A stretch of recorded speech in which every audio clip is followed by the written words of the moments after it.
Ya. Jadi nama panjangnya Mas Angga siapa? Oke, nama panjangku Angga Dewa Megatika Pratama. Panjang ya, bisa dipanggil Angga. Terus asliku di Kulon Progo, Jogja. Tempat tanggal lahirnya? 24 Juni 2001. Alamat rumah? Alamat rumahnya di Jambon, RT 7 RW 23. Oke. Medsosnya? Instagram? Apa? IG-nya 24 Angga Pratama. Oke.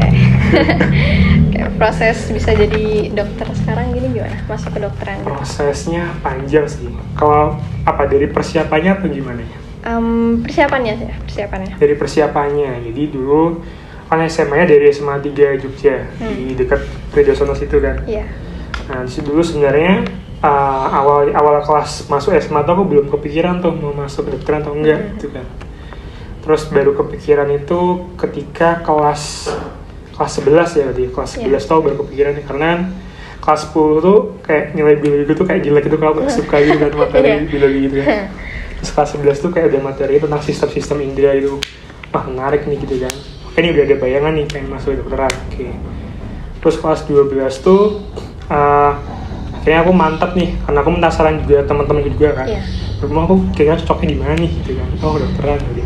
Akhirnya aku mantepin buat daftar kedokteran. Nah, jadi dua pilihan, SNM atau SBM kan ya. Betul kan ya? Sistemnya itu. SNM atau SBM. Nah, kalau misalnya buat SNM dulu sebenarnya aku bisa, cuman kecuali kedokteran gitu. Nah, jadi aku sering konsultasikan nilai gue ke BK gitu kan. Gimana Bu gitu kan. Ya, terus kata guru BK gue tuh, ini sebenarnya bisa, semua jurusan di UGM itu bisa, tapi kecuali kedokteran. Nah, terus gimana? Karena memang di angkatanku tuh ranking paralelnya 1 sampai 10 itu dia kedokteran semua, jadi kayak diambil semua, bisa gitu. kayak. Iya. Udah lah ya, gitu kan. Jadi akhirnya aku mikir lagi kan, antara aku tetap ambil SNM ku kan, tapi nggak ditolak kan kalau udah diterima. Atau aku ngorbanin SNM ku buat kedokteran. Aku mikir, tapi sambil persiapan buat SBM-nya juga. Terus akhirnya aku mantepin buat ngorbanin SNM ku. Jadi aku ngisi di SNM tuh cuman kedokteran, udah satu pilihan doang, UGM. Udah tuh. Terus saat langsung sebenarnya membuang semuanya SNM itu kan. Udah tuh. Akhirnya aku itu dengan konsekuensi ya aku udah tahu apa sih bakal gak keterima. Ya udah akhirnya pengumuman hari SNM tuh gak keterima, tapi tetap sakit. Kayak aduh aku bosan nih gitu kan, kayak banyak godaan-godaan kayak misalnya temenku kayak ini sebenarnya tuh aku udah tidak berharap kayak bakal keterima SNM. Cuman semakin mendekati hari itu kayak teman-temanku kayak udah bilang bisa wes itu kan, jadi kayak aduh ngasih harapan lagi nih udah ngebuang jadi ngebuang. Nah terima ya udah. Akhirnya aku sempet agak down sehari kayak mikir ya, karena banyak banget sih distraksi gitu kan. Kenapa ngambil ini, kamu udah libur panjang nih gitu kan, kalau belajar lagi gitu kan. Ya udah akhirnya aku, karena aku udah ngorbanin SNM ku, akhirnya aku bener-bener di SBM tuh tak godok di semua. Dulu aku bimbel GO yang di dekat SMA aku itu ada, tuh semua buku tak habisin, buku mereka kan ada buku sakti deh kalau di GO. Tak habisin. Terus juga ada buku namanya Wangsit.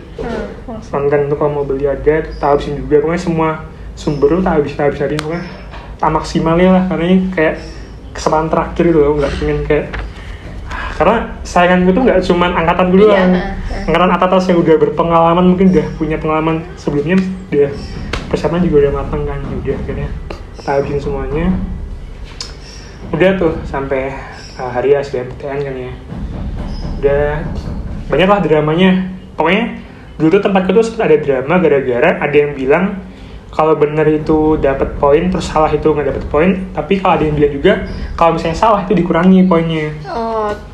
Terus gimana? Nah, jadi aku masih bingung tuh dulu kan, aduh aku mau ikut aliran yang mana nih, karena itu berpengaruh banget kan buat poin kita SBM-nya kan. Kayak kalau misalnya salah minus kan penting nggak tak isi semua, kalau aku ragu nggak tak isi. Tapi kalau misalnya nggak ada minusnya yang penting tak isi semua lah, karena tau berjauh gitu kan. Aku bingung tuh sampai hari itu nggak ada keputusan kayak yang bener yang mana gitu kan. Udah akhirnya aku ikut sistem yang kalau misalnya salah diminasin, jadi aku tetap yang benar-benar aku nggak bisa itu nggak tak kerjain, tak kosongin akhirnya. Jadi situ aku benar-benar main strategi, jadi kayak yang apa ya, Di sistem di angkatanku dulu tuh tergantung tipe soalnya. Misalnya nih, kamu ngerjain tipe A, itu kau bisa banyak banget tuh. Tapi orang-orang yang ngerjain tipe A yang sama kayak kamu, mereka juga bisa ngerjain banyak banget. Itu poinnya sedikit. Jadi kayak kehitungnya kayak gampang, jadinya poinnya nggak terlalu besar gitu. Bayangannya. Iya. Nah, tapi kalau misalnya ngerjain tipe B, aku lumayan banyak, tapi yang lainnya tuh pada nggak bisa ngerjain juga, poinku tinggi karena susah kehitungannya. Jadi kalau susah poinnya lebih besar. Jadi memang pas angkatan gue tuh kayak ada faktor X-nya juga gitu. Kamu dapet yang ini atau dapet yang ini ya, gitu kan. Jadi aku kayaknya udah punya susah kan, karena memang susah banget. Jadi kayak aku ngerjain tuh kayak waktu yang mepet banget. Nah itu tuh ada TKPA sama Saintek namanya. TKPA-nya, Sainteknya itu udah sesuai dengan targetku lah, maksudnya udah kecapai kan. Tapi gue segini ya. Aku 0-10 nomor apa ya, aku lupa. Terus TKP-nya tuh aku agak susah banget TKP-nya pas angkatan itu kayak. Bahkan bahasa Inggrisnya itu aku cuma ngerjain 2 nomor waktu itu. Dari berapa nomor? Dari 15. Dari itu 50-50, jadi aku kan baru masuk soal bahasa Inggris kan. Aku tinggal baru 15 menit nih. Lalu 50-50 kayak mikir. Ini saya gini, bahasa Inggris tuh mesti orang kayak pada bisa lah ya. Bisa ya. Akhirnya tapi aku agak susah ya, kan banyak banget panjang-panjang itu kan, waduh waktunya habis nih kalau harus baca. Soalnya akhirnya aku milih ngerjain soal-soal matematika yang susah gitu. Siapa tahu bener poinnya lebih besar kan. Namanya jadi strategi. Dan cuma ada 2 nomor sih saya tanggal dia susah-susah. Tuh sampai dia selesai ngerjain tuh, gilalahnya tuh sebelah kan juga masuk kedokteran ya, dari SMA 3 Semarang gitu kan. Pas mau ngumpulin tuh kan nggak sengaja tuh kelihatannya kok full semua. Aduh, aku ada yang kosong-kosong kan. Aduh kok fullnya, udahlah dia ikut alirannya full ya. Aku alirannya nggak isi full ya. Apa? Kayak terus habis itu ada pengumuman tuh Menteri Pendidikannya dulu kan Muhadjir Effendi ya. Nah dia ngumumin tuh katanya kerja semua aja tidak ada poin minus tuh. Selesai SBM tuh kayak. Udah kayak bingung gitu kan mau gimana. Udah dikerjain.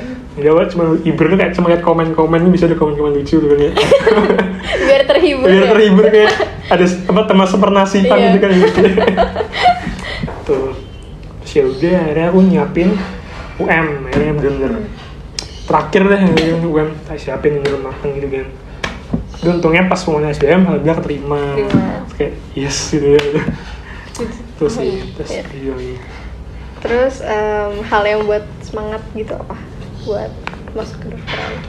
Hal yang buat semangat masuk ke kedokteran itu sebenarnya yang pertama karena lebih ke passion sih. Karena kalau aku sendiri sebenarnya kalau dibilang nggak suka matematika juga enggak sih, suka tapi nggak terlalu suka. Terus kayak kalau belajar biologi kayak kamu bisa mengaplikasikannya gampang gitu kayak. Saya ada sisa pendengaran, mata, kayak enak lah diaplikasikan kita langsung gitu kan. Kayak itu yang pertama passion. Yang kedua tuh lebih ke kayak apa ya, aku tuh pernah baca itu kayak buku kayak seorang dokter tuh ketika dia bekerja itu sama saja kayak ditemani oleh berapa puluh malaikat gitu. Iya kan kayak mau menyelamatkan manusia gitu kayak. Itu sih yang buat motivasi. Terus perjuangan yang paling berkesan gitu apa buat masuk enggak?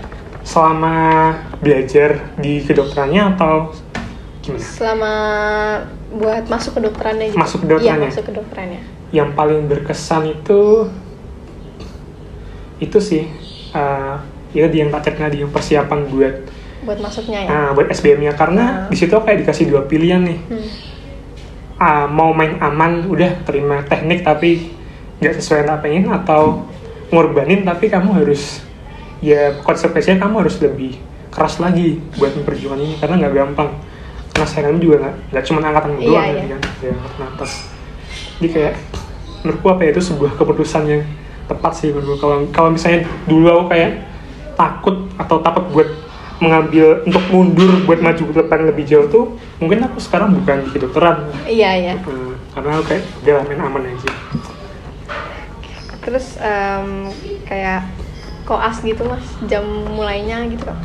Kalau koas itu sebenarnya tergantung shift-shiftannya. Di sistem koas itu shift-shiftannya. Jadi kan koas itu kan ada banyak stase ya, 13 stase apa 12 stase gitu. Misalnya kamu sekarang stase penyakit dalam, berarti kamu nanti bakal masuk ke bagian ruang penyakit dalam, terus kayak dapat pasien-pasien penyakit dalam.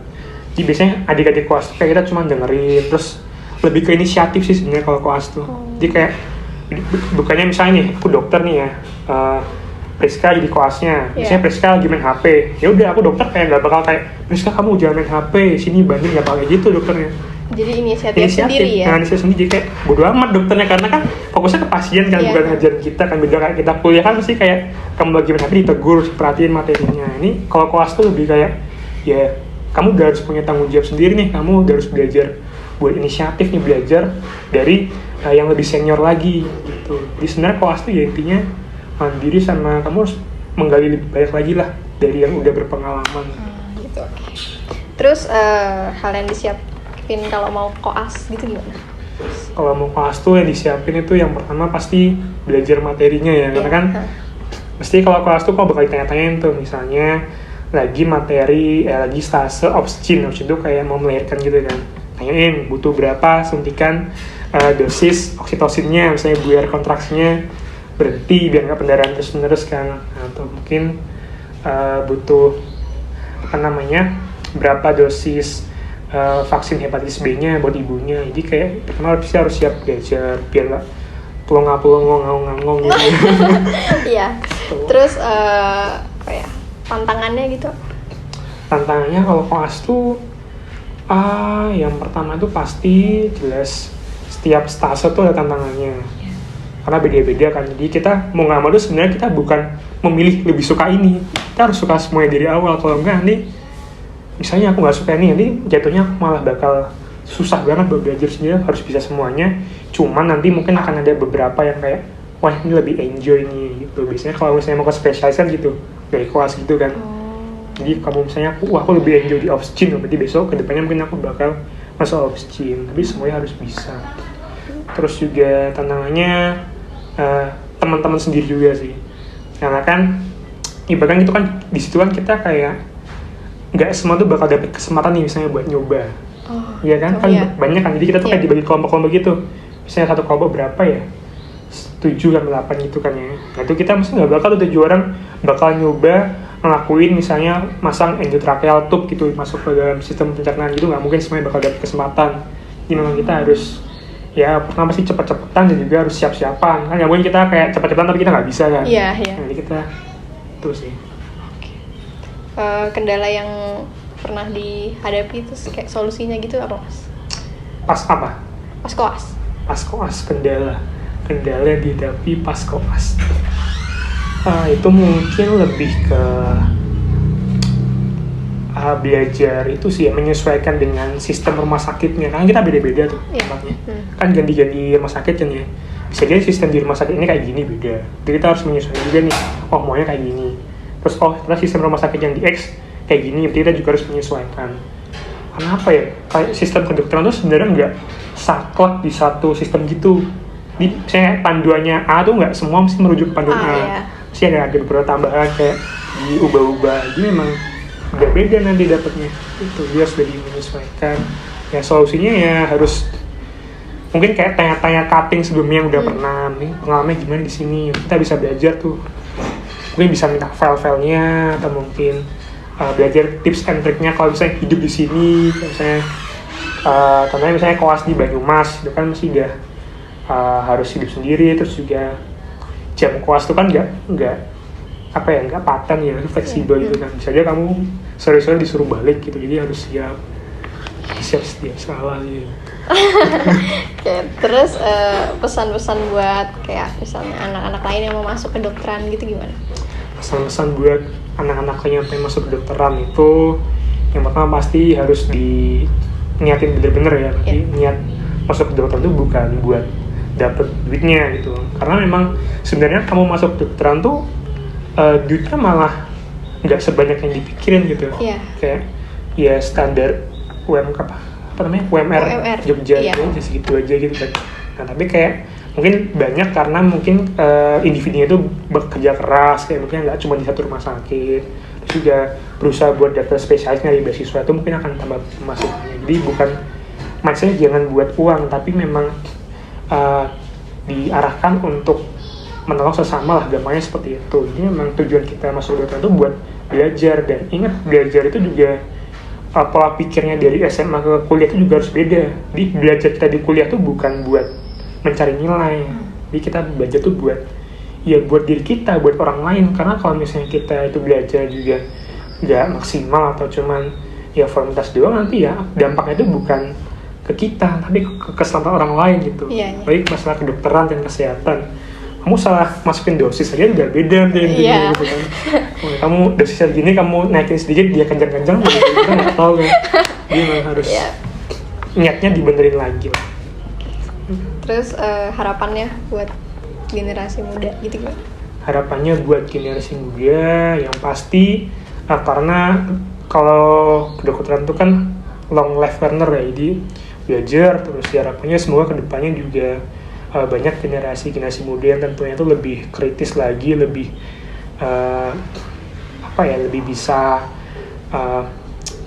maksimal lagi kalau misalnya dia benar-benar masuk kedokteran, kayak bisa menemukan mungkin obat-obat buat penyakit-penyakit baru, karena kedepannya itu mesti bakal banyak tuh muncul penyakit-penyakit baru. Karena kayak COVID-19 aja kan sebenarnya termasuk baru kan. Baru. Tiba-tiba dia udah besar, itu contohnya seperti itu. Dan sekarang kan juga masih digali terus-menerus tuh obatnya, diteliti terus apa sih cara bisa menangani si COVID ini. Harapannya semoga generasi baru ini juga bisa belajar lah dari yang udah ada. Jadi kasih contoh nih, ada pandemi ya, mereka udah harus siap tuh buat siap untuk belajar serius, juga siap untuk menerima berbagai konsekuensinya.